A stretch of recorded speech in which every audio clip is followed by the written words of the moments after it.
It started with a truck, a beat-up red Ford, barely 16 years old itself, rolling slowly down Buckhorn Road on a cold Tuesday morning in early March. The cargo bed was stacked 6 high with old wooden fruit crates, battered, stained with decades of apple juice and orchard soil, roped down with orange twine. The truck belonged to the Callaway farm. Everyone in Millbrook Hollow, Virginia knew it. What nobody could figure out was where those crates were going. 3 days later, the same truck returned from the Hargrove Orchard on Route 9, another full load. Crates weathered gray, some with broken slats, most stamped with orchard names nobody had used in years. By the end of that first week, nearly 200 old fruit crates were stacked behind the Callaway barn, and 16-year-old Wren Callaway was the one putting them there. She didn't explain herself to anyone, didn't post anything online, didn't mention it at school. She just showed up at orchard after orchard with the same quiet request, "Can I have your old crates?" And most farmers said yes, mostly because they were glad to get rid of them. But the question traveled faster than Wren did. By the second week, Dale Pruitt, who ran the neighboring grain operation and had opinions about everything, leaned over the fence post. "What's your girl doing with all those old crates?" Wren's mother, Donna, smiled. "I honestly couldn't tell you." When someone finally got brave enough to ask Wren directly, she paused, looked at the stacks like she was reading something written on them, and said, "I'm still working it out." That was all she gave them. If you believe quiet determination can turn forgotten things into something extraordinary, subscribe. We share stories like this every week. And drop a comment letting us know where you're watching from. This story has already traveled farther than Wren ever expected. What most people in Millbrook Hollow didn't know was that Wren had been planning this for nearly a year. It had started with a conversation. The previous spring, while accompanying her father to the county agricultural extension office, Wren had met Earl Hutchins, a retired orchard grower in his late 70s who'd run apple operations in the Shenandoah Valley for 4 decades. Earl had a habit of talking to anyone who genuinely listened. Most people didn't. Wren did. He explained that wooden fruit crates, the old-style orchard bins, were being retired across the region. Plastic had replaced most of them. Easier to clean, stackable, no splinter risk. But the old wooden ones, built from poplar and pine planks, were thick, heavy, solid in ways that modern plastic trays simply weren't. The problem, Earl said, was the wood itself. Left outdoors, it rotted, and the chemical residues from decades of pesticide use made some old orchard wood unsafe for direct soil contact with food crops. Wren wrote everything down in a small green notebook she kept in her back pocket. "But what if you lined them?" she asked. Earl looked at her for a long moment. "Then you'd have something," he said. She went home and started sketching. By April, Wren had collected over 300 crates from 8 different farms. She spent 2 full weeks sorting them. Methodically, she measured every crate with a carpenter's tape, noted which ones had clean, unbroken joints, which had soft spots, which had been treated with compounds she didn't want anywhere near growing food. The chemically compromised crates she set aside for non-growing uses. The structurally weak ones she broke down for raw lumber. What remained were 187 crates she considered viable. She sanded them, sealed every interior face with food-safe linseed oil, then lined the bases with landscaping fabric, allowing drainage without letting soil contact old wood directly. This preparation alone took 6 weeks. Her best friend, Sadie Wentworth, who'd lived 2 farms over since kindergarten, was the only person allowed near the project during this phase. Even she didn't get a full explanation. "Are these just really fancy planter boxes?" Sadie asked one afternoon, squinting at a stack. Wren smiled without looking up. "Something like that." The first design attempt collapsed in June.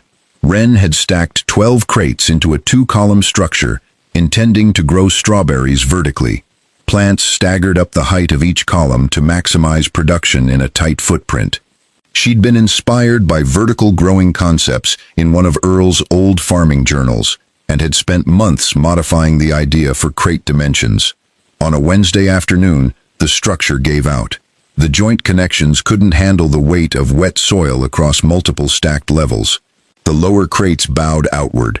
The entire column tipped sideways, scattering soil and strawberry runners across 20 feet of grass. Wren stood there for a long moment. Then she went inside and opened her green notebook to a fresh page. She brought revised sketches to Earl 3 days later. He identified the problems immediately. The load-bearing calculations were off, and she hadn't accounted for how much wood expands when it absorbs moisture. She needed cross-bracing between columns, and she needed to reduce soil depth per crate to cut weight at every level. Light growing mix, Earl said, tapping the sketch. Coconut, coir, and perlite. Holds moisture without the mass. Wren's notebook gained 5 new pages before she left. By August, the rebuilt structures were holding 12 modular columns, each standing 5 crates tall, arranged in a gentle arc along the south-facing wall of the Callaway barn. That placement wasn't accidental. Earl had spent an afternoon teaching Wren about microclimates, the way walls, tree lines, and elevation create small pockets of warmth and wind shelter that can extend a growing season by 2 to 3 weeks in either direction. She had drilled precise planting holes into the sides of every crate at staggered intervals, not just the tops, so that strawberry plants and fall raspberries could push outward from every face of every column. Air flowed freely around each plant, reducing the fungal pressure that commonly devastated dense, ground-level berry plantings. At the base of each column, shallow collection trays caught drainage water. A gravity-fed line made from salvaged drip tape redirected it back to the top of each structure through repurposed rain barrels. A closed-loop irrigation system from nothing but parts that other people had thrown away. Dale Pruitt stood at the fence in August and didn't say anything for a long time.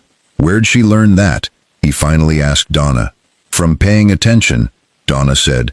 "The first real harvest came in September. Not enormous, not miraculous, but genuinely real. Dense clusters of seascape strawberries and autumn Britain raspberries from vertical surfaces that, planted flat in traditional rows, would have required nearly 4 times the ground space. Wren calculated her yield per square foot and compared it against standard flat-row production data she'd pulled from extension publications. Her system was producing at roughly 3.2 times the density, not from any single magic ingredient, but from compounding advantages that stacked quietly on top of each other. Vertical space use, improved airflow reducing crop disease loss, water recapture cutting irrigation demand by nearly 60%, and microclimate placement stretching her productive season deep into October. She typed the numbers into a clean 1-page summary. Then she called Earl. "I want to show you something," she said. Earl drove out that Saturday morning. He moved slowly down the arc of crate columns, bending to check joint connections, pressing fingers into soil to test moisture levels, counting plant spacing intervals with his eyes. He didn't speak for 15 minutes. "How many crates total?" he asked. 187, Wren said. He looked at her steadily. "You built all of this from things people threw away." Wren looked at the columns. "The crates were already built," she said. "I just gave them a second job." Winter brought frost, and new problems Wren hadn't anticipated. Even well-sealed wooden structures had a productive lifespan. After 3 to 5 seasons of moisture cycling, wood degradation would eventually compromise the frames. The system needed a built-in rotation plan, a way to phase out worn crates without disrupting the columns still producing around them. The solution she designed was modular exchange. Individual columns could be deconstructed and rebuilt without disturbing neighboring units. And the retired crates didn't go to waste. Their degraded wood composted cleanly into organic matter that improved the soil beneath the system's footprint. The entire cycle closed on itself. Orchard waste became growing structure. Growing structure became compost. Compost fed the soil. Soil fed the next season's crop. Wren spent January and February documenting the full build process with her high school agriculture teacher, Mr. Delancey, who helped her translate field notes into a proper assembly guide. Soil mix ratios, irrigation schematics, microclimate positioning principles, rotation schedules. She didn't know yet that anyone outside Millbrook Hollow would ever read it. When the County Agricultural Extension hosted its Spring Field Day in April, Wren was invited to present. She hadn't asked to be. Earl had made a call. 43 farmers stood in the Callaway backyard that morning, including Dale Pruitt, who arrived early and stood near the front without saying anything. They watched Wren walk them through the columns, now entering their second productive season, new growth already crowding the planting holes on every face. She explained airflow, drainage, soil weight math, microclimate mapping, and pollinator access. She'd planted a low border of borage and phacelia along the base of each column specifically to draw native bees to a structure that, unlike flat ground rows, kept flowers and fruit at bee height across multiple vertical levels simultaneously. She answered questions for over an hour without notes. 3 farms requested formal consultations before the group broke for lunch. Dale Pruitt waited until almost everyone had left. He walked up to Wren, looked at the columns for a moment, then looked at her. "I owe you an apology," he said. Wren shook her head. "You owe me a truckload of your old crates." He laughed. It was the first time anyone in Millbrook Hollow had heard Dale Pruitt laugh at himself. That summer, Sadie Wentworth helped Wren install 12 new columns at a farm on the north side of the county. By fall, 3 local schools had contacted Wren about educational versions for their garden programs. The county extension office published her assembly guide in its quarterly newsletter. A berry operation in Kentucky reached out about remote consultation. A community garden in Roanoke asked if she could train their volunteers. The old fruit crates, once stacked behind barns waiting to rot, were no longer waste. They were waiting to be useful again. And the quiet girl who had loaded them into a beat-up red Ford on a cold Tuesday morning, the one nobody thought had any plan at all, had built something that nobody in Millbrook Hollow had imagined. A system where nothing was discarded. Everything had a second purpose, and the smallest forgotten things became the foundation of something real. She hadn't done it through speeches. She hadn't done it through noise. She'd done it the way good farming has always worked. By watching, by trying, by failing once and learning twice, by keeping at it through every season that followed. Because she understood, as all patient growers eventually do, that the best harvests are never rushed. As the pioneering soil scientist William Albrecht once wrote, "Soil is the great connector of lives, the source and destination of all." Wren Callaway understood that, not just about soil, but about everything that grows from it, including ideas.